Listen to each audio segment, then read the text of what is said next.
মাদারীপুরের কালকিনিতে প্রবাসীর স্ত্রীকে কুপিয়ে হত্যা করেছে দুর্বৃত্তরা। সকালে খবর পেয়ে পুলিশ মরদেহ উদ্ধার করে মর্গে পাঠিয়েছে।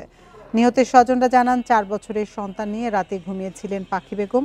মধ্যরাতে শব্দ শুনে ঘরের বাইরে গেলে দুর্বৃত্তরা তাকে কুপিয়ে রেখে পালিয়ে যায়। পরে শিশুর কান্না শুনে বাড়ির অন্য সদস্যরা বেরিয়ে মরদেহ